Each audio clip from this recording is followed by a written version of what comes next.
오늘 찬양 예배의 주제는요 요셉입니다. 요셉. 요셉이 누구인가 하면은요 창세기에 기록이 되어 있는데요. 이 야곱의 12아들 중에 11번째 아들이 바로 요셉입니다. 또 이 요셉은요 아버지 야곱에게 그 편애를 받은 아들이에요. 그러니까 편애를 받았다라는 것은 특별한 사랑을 받았다라는 것이죠. 그래서 이 요셉을 대표하는 이미지가 있는데 우리 타이틀 이미지 한번 띄워주시면은요 저게 채색옷입니다. 채색옷. 야곱이 그 12아들 중에 유일하게 요셉에게 지어가지고 입힌 옷이 채색옷이고요. 그 우편에 보면 또 요셉이 꿈을 꾸죠. 꿈을 꾸는데 그 형들이 요셉의 형들이 그 곡식단이 절을 하는 그런 특별함을 갖고 있는 이가 바로 이 요셉이다라는 거예요. 그런데 이 요셉의 그 일대기를 한번 요약을 해 보면은요, 제가 편의상 요셉이 행복했을 때 그리고 불행했을 때를 한번 나눠서 생각을 해 보면은요, 요셉이 행복할 때를 보면 채색옷, 아까 봤던 채색옷이 있죠. 아버지께서 아주 특별하게 사랑을 베풀어 주신 거예요. 그리고 곡식단, 물론 꿈이긴 하지만 형들이 요셉에게 절을 하게 되는 일들이 있고요. 또 우리가 잘 아시는 것처럼 애굽의 그 친위 대장인 보디발의 집에 요셉이 노예로 팔려갑니다. 노예로 팔려가지만 그 집의 모든 재반 사무를 다 담당할 정도로 이제 쓰임을 받게 되죠. 그러다가 뭐 감옥에 가죠. 근데 이제 바로 왕의 꿈을 해석을 하면서 이제 애굽의 총리 대신까지 이르게 됩니다. 그것이 요셉이 행복했을 때 그 요셉의 일대기였다면 채색옷이 무엇입니까? 아버지에게 인정을 받은 거예요. 그리고 곡식단은 그 형제들에게 또한 인정을 받는 거죠. 또 보디발의 집에서 재반 사무를 담당하는 것은 그 보디발, 그 집주인인 보디발에게 인정을 받은 것이고요. 또 바로왕의 꿈을 해석을 한 것도 그 바로왕에게 인정을 받은 것입니다. 그러니까 인정받은 요셉이라는 것이죠. 그러면 요셉이 불행할 때 한번 보면은요, 말씀에 보면은요 구덩이에 빠졌다라고 돼 있어요. 구덩이. 그 형들의 계략에 의해서 구덩이에 떨어지게 됩니다. 그리고 그 형 중에 한 명이 이야기해서 이제 죽이지 않고 노예로 팔아버리자 해가지고요, 노예로 팔려가게 됩니다. 그리고 억울하게, 오늘 말씀인데요, 억울하게 감옥에 가게 되죠. 구덩이에 떨어졌다, 노예로 팔려갔다, 감옥에 끌려갔다라는 것을 요즘 뭐 우리가 뉴스에서 종종 듣는 말인데요, 나락에 떨어졌다라고 볼 수가 있을 것이에요. 제가 요셉의 일대기를 설명을 하면서 요셉이 행복할 때 또 불행할 때 말씀을 드렸지만은요, 이 행복과 불행의 기준은 지극히 세상적인 기준입니다. 그렇지 않습니까? 잘 되면 행복하고 잘 안 되면 불행하고. 그런데요, 이 자리에 계시는 모든 분들, 저를 비롯하여서 모두 우리는 예수님을 믿는 성도인데요, 예수님을 믿는 성도임에도 불구하고 행복과 불행의 기준이 어쩌면 그 세상적인 기준과 크게 다르지 않다라는 거예요. 지금 제 목소리가 갑자기 쉬었죠.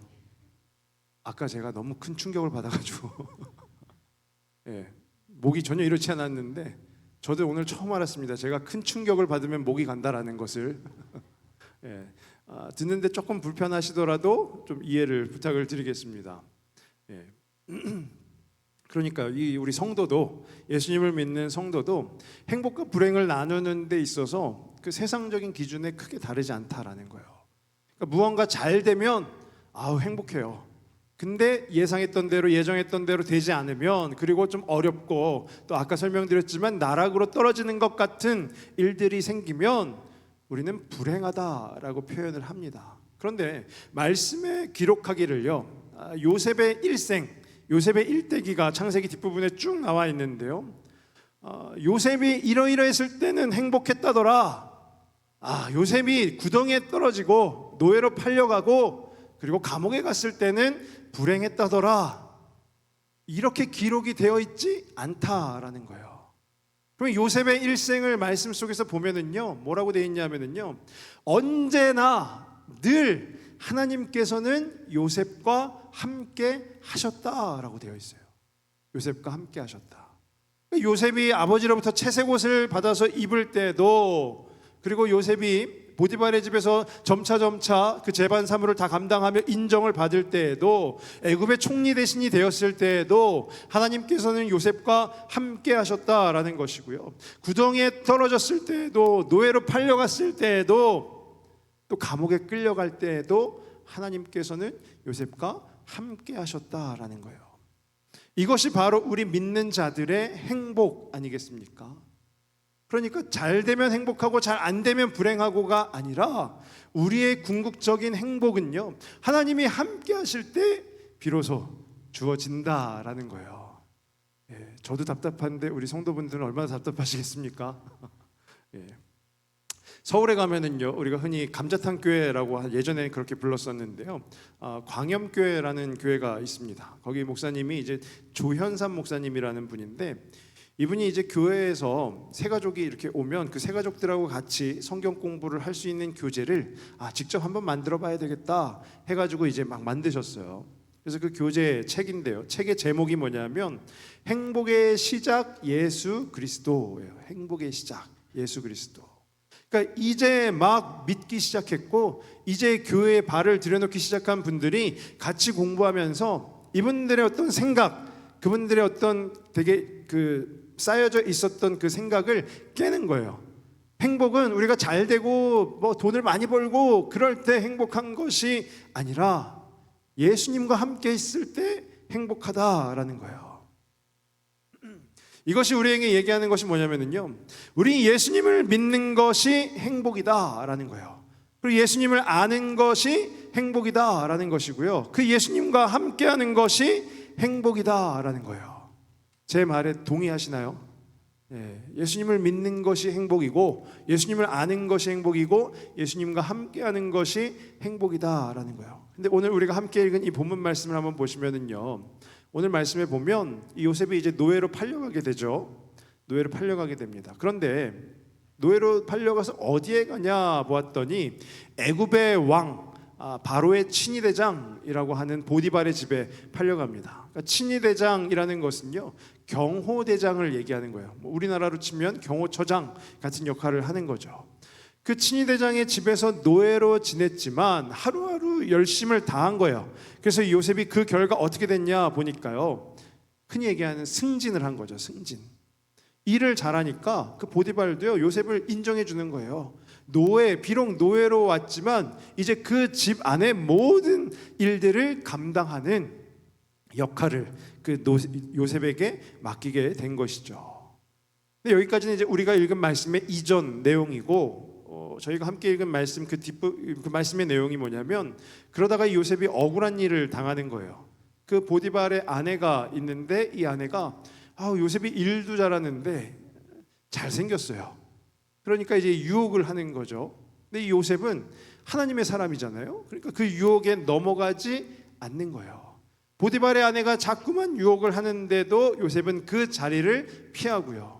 그런데 집주인인 보디발이 돌아왔을 때 그 아내의 말만 듣고 이 보디발이 진노하게 되는 거예요. 노했다라고 나와요. 그러면서 이 요셉을 믿고 모든 일을 맡겼던 이 요셉을 감옥에 보내게 됩니다.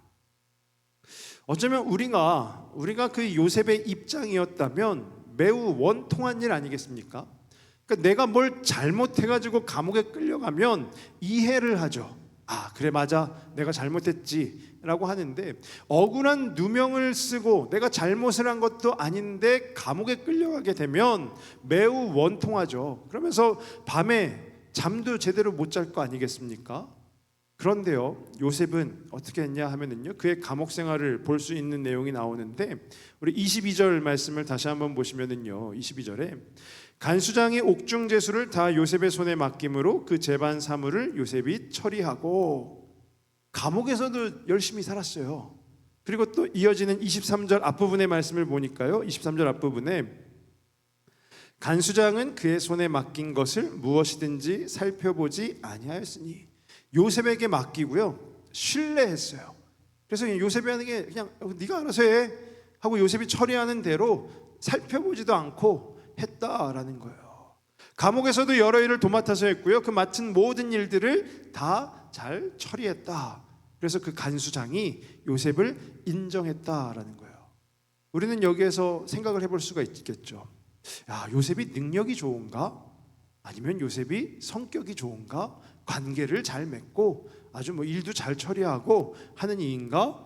그럴 수도 있지만 이 말씀은 무엇이라고 하는가 하면은요, 우리 21절 말씀인데요. 21절에 여호와께서 요셉과 함께 하시고 그에게 인자를 더하사 간수장에게 은혜를 받게 하시매. 여호와께서 요셉과 함께 하셨다. 이곳이 어디입니까? 감옥이에요. 감옥에서 함께 하셨다. 그리고 그에게 무엇을 더하셨다고요? 인자, 즉 하나님의 은혜를 더하셨다. 그래서 간수장에게도, 같이 있는 이들에게도 은혜를 받게 하셨다라는 거예요.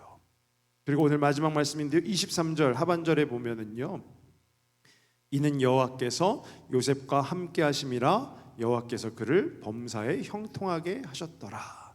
아멘. 여호와께서 요셉과 함께 하셨더라. 어디일까요? 애굽 바로왕의 궁일까요? 아니면 아버지 야곱과 함께 있는 곳일까요? 그곳이 아니라 감옥에서도 하나님께서는 요셉과 함께 하셨다라는 거예요. 그리고 그를 범사에 모든 순간에 형통하게 하셨다라는 것입니다. 형통이라는 단어의 뜻이요, 모든 일이 뜻과 같이 잘 되어가는 것을 형통이라고 합니다. 우리가 흔히 형통케 하여 주옵소서라고 할 때 형통이 뭘까요? 문제가 다 사라지고 막힘없이 우리의 삶이 영이 되어지고 우리의 자녀들은 승승장구하고, 이것을 보통 우리는 형통이다 생각하지 않습니까? 근데 오늘 이 요셉을 통해서, 이 말씀을 통해서 보면은요, 우리의 형통은 다름 아닌 하나님과 함께 있는 것이라는 거예요. 하나님과 함께 있는 것. 그러니까 우리는 이제 알 수 있는 것이죠. 행복과 불행의 기준은 잘 되고 잘 안 되고가 아니라 하나님께서 함께 하시느냐, 하나님께서 함께 계시느냐, 아니면 그렇지 않느냐. 이것이 우리 믿는 성도에게 있어 행복의 기준이라는 것입니다. 그러니까 하나님께서 함께 하시면 행복이고요, 하나님의 부재, 하나님이 우리와 계시지 않으면 그것은 불행인 것입니다. 오늘 말씀의 요셉처럼요, 힘들고 어려운 시기를 보낼 때가 있죠. 저는 그 힘들고 어려운 시기를 보낼 때를 어두운 터널이라고 정의를 해보았는데요. 요셉뿐만이 아니고요, 오늘 이 자리에 계시는 우리 모든 성도분들도 아마 살아가면서 한 번쯤은 혹은 그 이상 그 어두운 터널을 지날 때가 있지 않으십니까? 우리가 보통 환난의 시간, 또 고난의 시간이라고 표현하기도 하고요, 요셉이 그랬던 것처럼요. 그런데 우리가 보통 그 어두운 터널을 지나고 있을 때 우리의 상황을 알고 있는 우리의 가족들 혹은 가까운 지인들에게 가장 많이 듣는 말이 무엇인가 하면은요, 야, 힘을 내. 어두운 터널이잖아. 이 터널이 곧 끝날 거야. 그리고 터널이 끝나면 밝은 빛이 비칠 거야. 이 터널이라는 거는 항상 끝이 있기 마련이야. 이런 이야기들을 많이 듣죠. 그 말에 함의된 내용이 무엇이겠습니까? 터널이라는 것은 불행하다라는 것이죠. 터널이라는 것은 힘들다라는 거예요. 그 터널이라는 것은 그냥 단지 어두운 터널일 뿐이다. 우리에게 그 어떤 유익도 없는 그냥 힘들고 어려운 시간일 뿐이다 라는 거예요. 근데 오늘 이 요셉의 말씀을 빗대어서 보면은요, 그 터널이 꼭 불행한 곳일까요? 제가 오늘 이 자리에서 제가 감히 말씀드리는데요, 우리가 지나고 있는 그 삶이 비록 어두운 터널이라 할지라도요, 우리 하나님께서 함께 하시면 그곳이 바로 우리에게 은혜의 자리인 줄 믿습니다. 아무리 힘들고 어렵더라도 그곳에 하나님께서 함께 하시면 그곳이 바로 은혜의 자리라는 거예요. 말씀에 아까 21절에 그랬잖아요. 여호와께서 요셉과 함께 하시고 그에게 인자를 더하사 은혜를 더하사. 감옥인데도 하나님께서 은혜를 더하시면 그곳이 은혜의 자리 아니겠습니까? 물론 그 어두운 터널을 지날 때 힘들죠. 한시라도 빨리 벗어나고 싶고 그렇죠. 우리 교회에 그 아이들을 키우는 분들이 많이 계시는데요. 그 중에 많은 분들이 좀 특별한 아이를 키웁니다. 조금 특별한 아이. 뭐 저희 집도 그런데요. 이 특별한 아이를 키운다라는 것이 결코 쉬운 일이 아닙니다. 많은 사람들로부터 어떻게 보면 손가락질도 받아야 되고요. 여러 질타를 듣기도 하고요. 우리 아이는 특별할 뿐인데 다른 사람들의 시선으로 보면 그렇지 않다라고 보는 경우들이 저희 교회에 한두 분이 아니에요. 굉장히 많이 계세요. 근데 그분들한테 어떻게 곧 끝날 거야 라고 이야기할 수 있겠습니까? 못하죠. 우리가 어디가 팔이 부러져 가지고 병원에 갔다면 금세 팔이 다시 뼈가 붓고 그러면 그 고난은 순간적일 수 있겠죠. 지나가는 걸 수 있어요. 그런데 내가 자녀를 양육한다라는 것은 기본적으로 무엇을 전제하고 있는 것입니까? 내가 이 자녀보다 먼저 천국에 가는 거예요.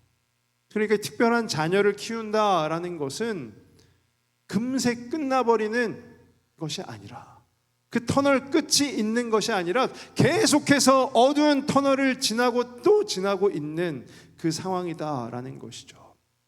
근데 그러면 그들의 인생이, 그들의 삶이 그냥 불행할까요? 그것이 아닙니다. 어두운 터널이라 할지라도 그 가운데 하나님께서 함께 하시면 그것은 불행의 자리가 아니라 은혜의 자리요 행복의 자리인 줄 우리 모든 성도분들이 믿으셨으면 좋겠습니다. 그 어두운 터널, 끝이 보이지 않고 어떤 신락 같은 빛조차 보이지 않는 그곳에서도요, 우리는 우리와 함께 하시는 그 하나님을 바라보고 또 바라보아야 하는 것입니다. 우리가 아까 전에 찬양을 했죠. 거친 파도 날 향해 와도 주와 함께 날아오르리 했잖아요. 폭풍 가운데 나의 영혼 잠잠하게 주를 보리라. 거친 파도가 막 몰아치고요, 폭풍이 막 몰아치는 상황에서 어떻게 우리가 잠잠히 하나님만 바라볼 수 있겠습니까? 우왕좌왕하지 않겠어요? 야, 어떻게 하면서 우왕좌왕하지 않겠습니까?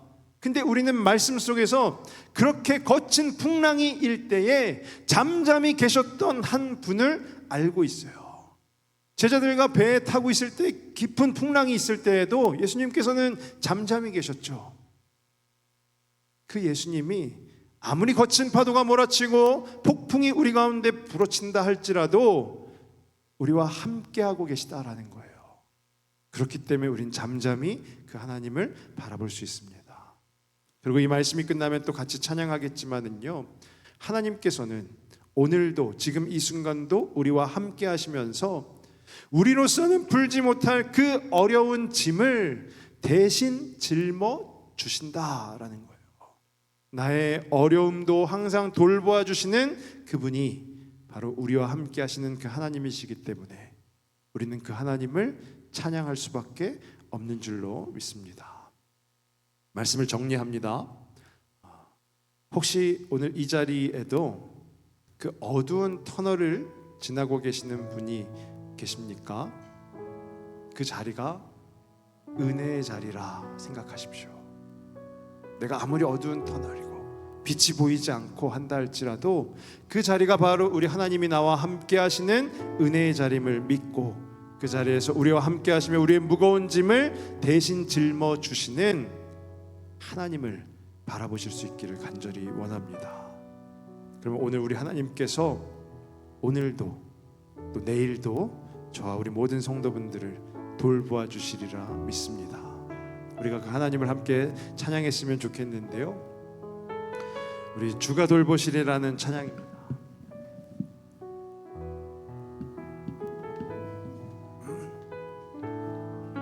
주님이 풀지 못할